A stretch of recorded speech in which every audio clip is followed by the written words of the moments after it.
Hello and welcome back to the Abundant Living University. I'm your host, Glenn Ullman. Over the last several weeks, there's been lots of frenetic concern in the media about the slowdown in the U.S. economy. And my answer to that is, well, of course it's slowing down. We've had a nuclear catastrophe in Japan, an almost total shutdown in their economy, the third largest in the world, for 45 days. And its reverberations into our own parts supply industry for auto production. We've had what people are calling the Arab Spring, an uprising in the Arab world, such as which would have been unimaginable without the U.S. invention of Facebook. And that has put pressure on oil prices. So we've had rising oil and gas prices, we've had disruptions in supply chains, and yet the amazing thing, despite disappointing the pundits, is that the economy continues to grow. I was reminded today of something I had written in my book, Landing a Smooth Retirement, about how it's very difficult to see trends over the long term. Specifically, I was talking about inflation. And that inflation, the rising cost of things, shows up over time, but we don't notice it while it was happening.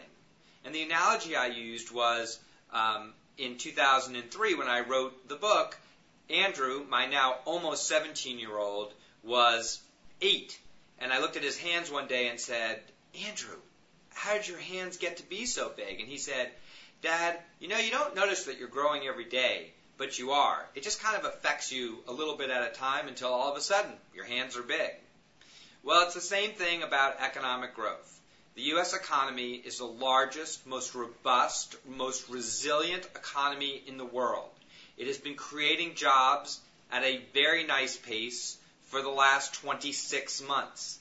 There will be some bumps along the road. But the thing to remember is, despite the fact that we have a 9.1% unemployment rate, 2 million of the 13 million unemployed have come out of residential construction. We're making very few houses in this country today. If you were to factor those people out, the unemployment rate is about 7.2%, and the media would have to have something else to worry about. As always, it's really about building calmness and watching for where you are trying to go within a structure. Let all the rest of this stuff fade by the wayside, as it clearly will.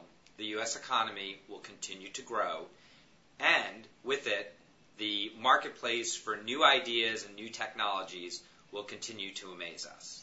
As always, I welcome your comments.